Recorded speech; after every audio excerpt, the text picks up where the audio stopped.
Ini kan soal argumen. Oke, kalau argumen kita langsung tanyakan juga ke Bung Adian. Bung Adian, sudah sempatkah membaca catatan dari Pak SBY? Di situ ditekankan bahwa urgensinya apa untuk saat ini? Jangan kemudian menggunakan kekuasaan semata. Respon dari PDIP seperti apa?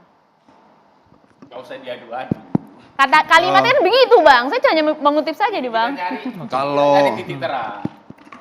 Sudah bunyi, Sudah, Bang, Ya, silakan. kalau misalnya kita berangkat dari kronologi yang disampaikan Jansen tadi, pertama jelas. bahwa sudah ada gugatan ke MK.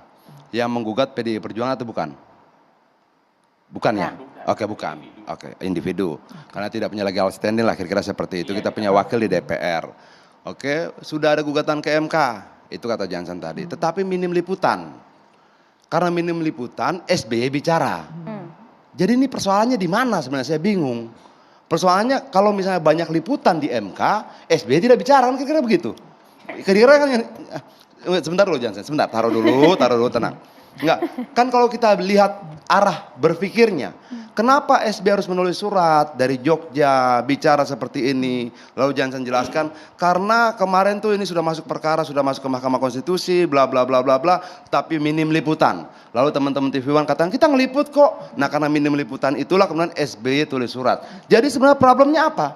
Problemnya media massa tidak meliput maksimal persidangan di MK itu. Kira-kira seperti itulah yang ingin disampaikan. Itu tafsirku, bro.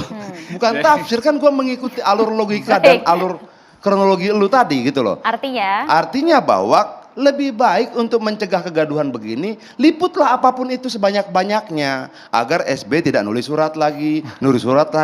Yang repot kan kalau kemudian media tidak meliput, SB tulis surat, kita tertuduh. Media tidak liput, SB tulis surat, kita kemudian dianggap apa, segala macam gitu loh. Nah, itu pertama. Terus kedua, kalau memang dia sedang berperkara, biarin aja berperkara di Mahkamah Konstitusi. Ngapain sih gitu loh. Dan diskusi ini menurut saya tidak perlu masuk pada pokok materi perkaranya. Kenapa? Jangan sampai kita berdiskusi dia bisa mempengaruhi keputusan gitu loh. Biarkan saja dengan seluruh kemurnian, pengetahuan, pertimbangan dan sebagainya, hakim-hakim MK ini memutuskan. Kita percaya dengan independensi dari hakim, Bang. Kita percaya dong, kita percaya betul itu. Sehingga nggak perlu surat-suratan gitu loh. Nggak perlu surat-suratan, menuduh apa segala macam, nggak perlu. Kenapa? Kalau kita mau paparkan banyak hal tentang Demokrat juga bisa. Ya. Oke, tiba-tiba berkembang jadi Harun Masiku. Harun Masiku itu siapa? Itu. Jadi kemana-mana nih, Bang. Jadi kemana-mana. Lalu kalau kita bilang salah satu ketua partai yang ditangkap KPK, ya Demokrat. Ketua partainya ditangkap. Level Harun Masiku dan level ketua partai Demokrat saat itu beda level. Gitu loh. Jadi ada tidak ketua partai yang ditangkap KPK karena korupsi? Ada. Partai apa namanya? Demokrat. Waduh. Sebentar lagi keluar penjara sudah pasang-pasang baliho dia. Awas kita balik, katanya apa? Seperti itu kira-kira. Nah, artinya lalu kok mau kita bandingkan? Makanya jangan cerita yang lain-lain. Kalau mau bersurat, bersuratlah diam-diam.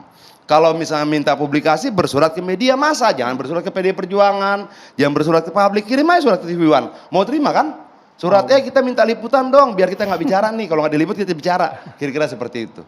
Oke, tapi sebentar Bang Jansen. Ini kan yang mengajukan, bahkan tadi Bang Jansen mengatakan hanya satu-satunya fraksi di DPR yang sepakat akan proporsional tertutup, Bang Adian. Bahkan yang kami baca risetnya adalah yang mengajukan kan dari DPRD, kalau tidak salah di Banyuwangi, seorang politikus PDIP. Nasdemnya ada juga, walaupun kemudian Nasdem menyangkal, itu udah bukan kader kita lagi. Kenapa bukan kader kita? Karena tidak mendaftar secara elektronik. Jadi klasifikasi kader dan tidak kader itu proses pendaftarannya.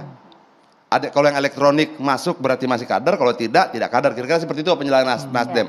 Tapi bahwa apakah ada PDI Perjuangan? Nasdem juga ada kok. Tapi soal PDIP-nya, Bang? Sebenarnya bahwa kemudian Nasdem menyangkal itu urusan lain.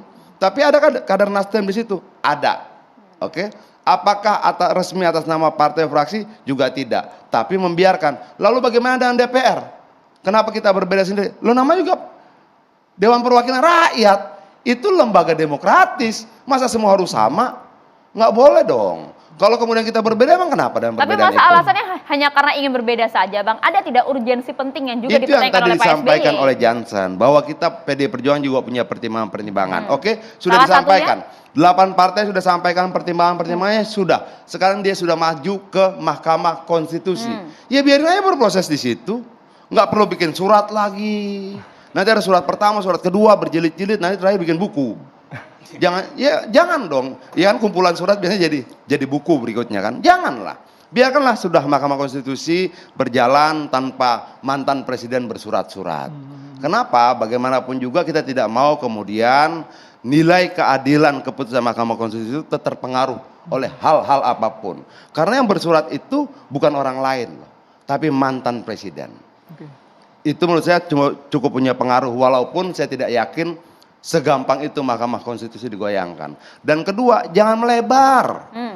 Jangan melebar ke Harun Masiku, kemana-mana, nanti kita cerita panjang lebar, bahaya Jansen. Walaupun suratnya tidak ditujukan ke salah satu partai saja, Bang. Kenapa? Walaupun suratnya tidak ditujukan ke PDIP, tidak menyebutkan label partai, Bang. Nggak perlu. Oke. Nggak perlu menunjukkan ke segala macam, kita juga ada bingung. Tuh surat buat siapa sih? Jangan